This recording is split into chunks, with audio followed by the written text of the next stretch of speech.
Maman se rebelle, le podcast de la désobéissance maternelle. Salut et bienvenue sur Maman se rebelle. Ce n'est pas l'unique podcast qui parle des mamans, mais c'est le seul avec moi. Je m'appelle Anaïs, je suis maman solo de 2 enfants, sorcière à mes heures perdues, entrepreneur et surtout rebelle. Que vous soyez mère au foyer, maman active avec 1 enfant ou 5 enfants, que vous ne soyez pas encore maman, mais que vous vous intéressez par le fait de casser les préjugés sur la maternité, sur la parentalité avec une pointe de féminisme, eh bien vous êtes au bon endroit.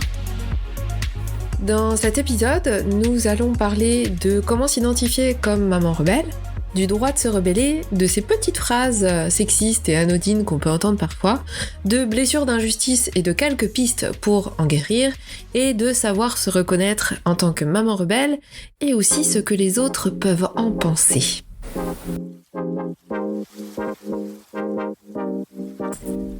Je poursuis sur la lancée de l'épisode numéro 2 de Maman se rebelle, qui posait les bases de l'archétype d'une maman rebelle et féministe. La plupart d'entre vous ne s'identifient peut-être pas encore comme maman rebelle et féministe. En tant que maman rebelle, j'aime cette dynamique peut-être non conventionnelle et même audacieuse, mais pas forcément radicale ou violente. Je pense que vous pouvez vous-même vous rebeller contre le fait d'être une femme libérée, si vous le souhaitez, bien évidemment, et choisir quand même un style de vie traditionnel de mariage et de maternité, ou un hybride qui alterne carrière et éducation de vos enfants. La seule chose vraiment importante là est que vous avez le droit et le choix. Vous avez le droit et le choix de vous rebeller contre ce qui vous semble injuste dans votre vie, avant de vous rebeller contre les choses qui vous semblent injustes dans la société. On pourrait penser qu'aujourd'hui, on est beaucoup plus sensible de se rebeller, mais en réalité, de tout temps, les femmes ont agi, elles ont régné, elles ont écrit, milité, créé, elles ont combattu, crié parfois, comme le dit très bien Titiou Lecoq dans son livre « Les grandes oubliées de l'histoire », que je vous conseille vivement. Sauf qu'aujourd'hui, j'aurais plus tendance à dire que la femme devenue mère peut se rebeller avec des règles d'intensité différentes. Elle peut, par exemple, agir contre les conventions en choisissant une tenue audacieuse ou en étant sexy. Oui, maman peut être sexy. Ou en ne l'étant pas d'ailleurs. Donc moi, parfois, je me pointe devant l'école en jogging, no make-up, et c'est bien aussi. En ne portant plus de soutien-gorge aussi, c'est mon cas depuis mon divorce, et ça me procure un sentiment de liberté et de féminité incroyable. Je vous l'assure. Vous pouvez aussi vous rebeller en allaitant en public. Vous n'êtes pas obligé de vous rebeller en faisant la grève de la faim ou en prenant position sur une question politique actuelle. Je ne dis pas que ce n'est pas possible de prendre position. Attention. Je dis simplement que c'est dans toutes nos actions du quotidien que le changement se fera. Par exemple, en reprenant la personne avec laquelle on est en train de parler. Quand on entend des « je vais t'aider pour faire la vaisselle », en fait non, tu ne m'aides pas, tu peux faire ta part quand il s'agit du papa par exemple. Quand on entend des « qu'as-tu fait de la journée » ou des « oui mais toi tu as le temps, tu ne travailles pas ». Alors je vous rappelle que les tâches domestiques sont non rémunérées, donc c'est pas parce que je ne fais pas de travail rémunéré que ça ne veut pas dire que je ne travaille pas. On peut entendre aussi des « tu as tes règles pour être de si mauvaise humeur ». Alors en Espagne, il y a bien un congé menstruel qui vient d'être inscrit dans la loi. Oui, on peut considérer ça comme une avancée, mais quand on y regarde de plus près, c'est le cas aussi au Japon depuis, attention, accrochez-vous, 1947. Et la réalité, c'est que les femmes, elles l'utilisent pas parce que, 1, le congé, il est pas rémunéré, et que 2, ça fait une discrimination à l'embauche, parce que quand on a le choix d'embaucher un homme qui n'aura pas de congé menstruel chaque mois et une femme qui va coller un congé menstruel tous les mois, et du coup on va avoir tendance à embaucher un homme. On peut entendre aussi tu devrais te maquiller, ça t'irait tellement bien, donc ça, body shaming, bonjour, ou alors tu n'as pas encore perdu tes kilos de grossesse, re-body shaming. J'ai entendu une règle une fois, celle du si c'est quelque chose que la personne ne peut pas changer dans les 20 minutes, alors abstiens-toi. On peut entendre aussi, allez, j'en balance trois phrases qu'on entend aussi souvent, c'est il est dur avec toi, ça c'est parce qu'il t'aime. Ou alors, tu veux vraiment reprendre le boulot après la naissance de ton bébé ? Et une petite dernière pour la route, bah oui, mais s'il a envie de sexe, bah c'est normal qu'il soit frustré, fait un effort. Bon, j'ai l'air un peu remontée comme ça, mais c'est pas exactement ça. Ne voyez pas ces phrases comme des attaques personnelles, vraiment. Mais voyez ces phrases plutôt comme autant de sujets de conversation possibles. Donc quand vous entendez une phrase comme ça, ne le prenez pas personnellement. Dites-vous que la communication, c'est la clé, et ça, je le répéterai jamais assez. C'est un point de départ pour une conversation qui peut être positive, et ça, c'est génial. En tout cas, la société, par le biais de ces phrases a priori anodines, discrimine encore aujourd'hui la gente féminine. Ces phrases, elles ne sont pas toujours dites avec de mauvaises intentions. En revanche, elles font vraiment perdurer ces clichés qui, eux, entravent l'égalité entre les sexes. Donc vous n'avez pas besoin d'être une combattante sur le ring comme les anarchistes l'étaient autrefois. Commencez petit à petit avec douceur, apportez plus de douceur dans ce monde en reposant le cadre et en pétant toutes ces idées préconçues. Vous avez ce qu'il faut pour vous impliquer dans des problèmes sociaux qui vous touchent, mais les problèmes politiques et sociaux ne définissent pas ni la maman rebelle, ni la féministe qui est en vous. En revanche, vous pouvez agir dans votre quotidien et ça c'est le plus important selon moi. C'est plus important, je dirais, que le fait de se coller une étiquette de rebelle ou de féministe. Et d'ailleurs, j'y pense, si les sujets abordés dans ce podcast vous parlent, n'hésitez pas à lui mettre 5 étoiles dès maintenant et à vous inscrire, à vous abonner et aussi à vous inscrire à la newsletter sur le site www.mamanserebelle.com. Je referme cette parenthèse. Toutes les mamans sont, selon moi, des actrices du changement dès qu'elles entrent dans la parentalité. Elles sont amenées d'une manière ou d'une autre à être créatives, dynamiques, à s'organiser, à gérer des conflits, à être productives et aussi à utiliser leur nature rebelle.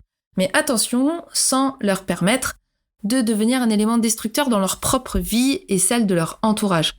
Vous avez le droit d'exprimer votre personnalité, bien évidemment, sans forcément devoir rentrer dans un moule et dans un cycle d'autodestruction et de paria si vous sortez de ce moule. Vous avez le droit d'être aimé sans la condition de devoir vous conformer à quelque chose qui vous paraît injuste pour vous ou simplement pas aligné avec vos aspirations. Souvent, j'entends derrière tout ça la blessure d'injustice ressurgir dans ces cas-là. Vous savez, c'est celle du livre de Lise Bourbeau que j'ai lu il y a quelques années qui s'appelle « Les 5 blessures qui vous empêchent d'être soi-même ». Je vous invite à lire ce livre avec l'intention d'avoir un petit travail quand même à effectuer sur vous-même au fur et à mesure de la lecture de ce livre. En résumé, la blessure d'injustice, c'est 1. Utiliser le rire quand quelque chose nous touche pour ne pas toucher à notre propre émotion. 2. Se débrouiller seul et avoir du mal à demander de l'aide. 3. Se justifier jusqu'à avoir raison. Et 4. Être perfectionniste, avoir du mal à recevoir et se couper de ce que l'on ressent. Ça ne vous rappelle rien, ça? Moi, ça me rappelle la mère parfaite qui n'a jamais besoin d'aide, qui ne parle jamais de ce qu'elle ressent tout au fond d'elle, parce qu'elle n'est pas écoutée aussi, et ça va être la solitude, ça va être culpabilité, ça va être peur, ça va être colère, ça va être épuisement, etc., etc. Je vous invite, dans ces cas-là, à vous poser la question suivante. Est-ce que je suis dans mon corps et connectée à mes émotions quand je ressens cette blessure d'injustice? Et aussi, est-ce que je ne porte pas de masque dans mon quotidien de maman? Quelques pistes pour guérir cette blessure. 3 pistes exactement. La première, c'est s'autoriser le droit à l'erreur. La deuxième, c'est se permettre de vivre ses émotions au lieu de les refouler. Et la troisième, c'est se pardonner nous-mêmes encore et toujours. Oui, la valeur justice est très importante. La justice inspire la maman qui veut être ou qui est actrice du changement.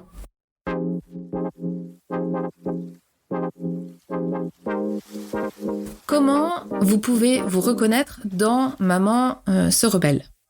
Les mamans qui sont animées par la rébellion, à tous les niveaux j'entends, se reconnaissent généralement pour ce qu'elles sont, mais si vous ne savez toujours pas si cet archétype vous convient ou pas, voici quelques comportements et caractéristiques qui décrivent la maman rebelle. La première caractéristique, c'est que vous définissez ou voulez définir votre caractère par votre droit de défier l'injustice. La deuxième, c'est vous dénoncer ou voulez dénoncer l'oppression et l'injustice quand elle se présente à vous, même les petites injustices. Troisième, vous aimez ou aimeriez bouleverser le statu quo. Quatrième, vous êtes ou vous voulez être indépendante. 5e, vous avez envie de plus d'audace dans votre vie et d'écouter votre instinct. 6e, vous voulez choisir la route la moins fréquentée, même si ça fait peur. 7e, vous voulez du changement dans votre vie. Une fois que vous vous définissez comme une maman rebelle ou que vous avez envie de le devenir, vous pouvez exploiter votre pouvoir en sachant quand vous libérer et savoir quand vous contenir. Une maman rebelle peut se servir de toute sa force et en même temps de toute sa tendresse pour changer le monde, et c'est ça la beauté du truc. La maman rebelle a un pouvoir très puissant et il faut beaucoup de courage pour défendre ce en quoi vous croyez, même les plus petites choses, comme les phrases de tout à l'heure par exemple. Mais je dirais que c'est ce courage qui, à mon sens, donne un sens à la vie, à votre vie et à celle de vos enfants. En tant que maman rebelle, vous chérissez votre confiance en vous, oui, effectivement. Votre indépendance, elle est précieuse et vous avez le courage de prendre des risques. Si quelqu'un envisage même d'altérer vos libertés personnelles si précieuses, la maman rebelle, elle aura le courage de remonter ses manches et de commencer une rébellion personnelle, voire professionnelle. Qui n'a pas d'exemple de reconversion autour d'elle? Je vous le demande. Pour une femme que je connais qui correspond parfaitement au profil de maman rebelle, voire féministe, l'un des leviers était la question suivante. Qu'est-ce que les gens penseront si je fais ça? Une fois qu'elle s'est libérée de cette question, cette femme, elle a opéré dans le monde sans avoir besoin de l'approbation des gens, ce qui est un type de rébellion contre l'un des obstacles psychologiques les plus courants de tous les temps. Il y a tant de gens qui ne vivent pas pleinement leur vie par peur de la façon dont leurs choix seront perçus par les autres. Il y a la vie des autres, l'apostrophe AVIS des autres, et la vie des autres. LA plus loin, VIE des autres. Il y a la peur d'être humiliés s'ils échouent ou si leur choix menace le bien-être de leurs proches, les empêchant de tenter leur chance en réalisant leurs rêves. Cette femme, elle s'est rebellée contre ces contraintes il y a très longtemps et elle a décidé que pour être épanouie, elle devait rompre avec le souci de ce que les autres pensent de sa vie. Sans surprise, un tel changement a nécessité de se rebeller contre ses propres traditions avec lesquelles elle avait grandi. Au final, on ne naît pas rebelle ni féministe, mais vous avez le droit de le devenir. Et je précise que c'est pas réservé aux femmes, qu'un homme peut très bien être féministe. De mon côté, c'est la maternité qui a tout changé. Vous pouvez choisir de le devenir en tout ou partie. Aujourd'hui, être maman et maman rebelle et féministe, c'est le bénéfice des efforts que toutes les femmes ont fait par le passé pour que ce monde devienne un monde meilleur et rien n'est acquis. C'est important de se rappeler toutes ces choses magnifiques que cela a pu nous apporter. Je rappelle une phrase de Simone de Beauvoir, « Rien n'est jamais définitivement acquis, il suffira d'une crise politique, économique ou religieuse pour que les droits des femmes soient remis en question. » Regardez ce qui s'est passé aux US il n'y a pas très longtemps avec le droit à l'avortement et regardez la peine qu'on a eue à l'inscrire dans notre constitution en France. Je vais vous mettre 2 articles du Monde en lien, en bio, dans les commentaires ou quelque part, pour que vous puissiez aller les consulter. Il y en a un sur le droit à l'IVG dans la Constitution, arnaque à la liberté, ou l'autre le titre c'est IVG dans la Constitution, liberté ou droit, qu'est-ce que cela peut changer? Le Sénat, il a voté il y a 20 jours, donc le 1er février 2023, l'inscription dans la Constitution de la liberté entre guillemets, de recourir à l'avortement, alors que l'Assemblée nationale, elle entendait garantir le droit. Ce changement de formule, il est pas anodin. Il est très important de se souvenir de toutes ces femmes qui ont fait en sorte que vous soyez quelque chose dans ce monde, que vous fassiez quelque chose dans ce monde et que vous donniez quelque chose à ce monde. Ça, c'est notre héritage. Conservons-le et nourrissons-le. Pour conclure, je dirais que une maman qui se rebelle est une maman anticonformiste et féministe. On peut l'entendre au sens d'un archétype qui décrit une mère qui dénonce la discrimination, l'oppression autour d'elle, qui défie l'injustice, qui ne se conforme pas aux tendances d'une société patriarcale et qui prospère en faisant des vagues, avec douceur ou pas, ok. Ou alors on peut l'entendre comme juste une mère qui essaie de naviguer au travers de sa parentalité dans toutes ces injonctions, qu'on peut entendre comme par exemple la mère parfaite, par exemple. Et il y en a pas une qui est mieux que l'autre en fait. On fait chacune comme on peut, le principal c'est d'être dans l'action. Dans l'épisode 2 de ce podcast, on a vu qu'il y a plusieurs types de rebelles, mais retenez juste ceci. On n'est pas obligé d'être une rebelle 24 heures sur 24, partout, tout le temps. En revanche, relever le défi de vouloir changer les choses qui ne nous semblent pas normales dans notre vie de femme et de mère, c'est ça pour moi la vraie rébellion. La maman rebelle est en constante évolution avec comme objectif d'être toujours mieux dans ses baskets pour elle et pour ses enfants, et pour le monde. Maman rebelle sera celle qui aura pour elle, pour les autres femmes devenues mères et pour les futures mères qui redeviendront femmes, pavé le chemin le moins fréquenté de la vie, mais indéniablement le plus vivant. Voilà, cet épisode de Maman rebelle est terminé. J'espère qu'il vous a plu. Si c'est le cas, je vous invite à laisser un avis sur Apple Podcast ou sur la plateforme de votre écoute et à partager l'épisode autour de vous. N'hésitez pas à me dire quel sujet vous aimeriez que Maman rebelle aborde pour les prochains épisodes. Et pour cela, dites-le moi en commentaire sous le podcast ou sur les réseaux sociaux aussi. Prenez bien soin de vous et je vous dis à très bientôt.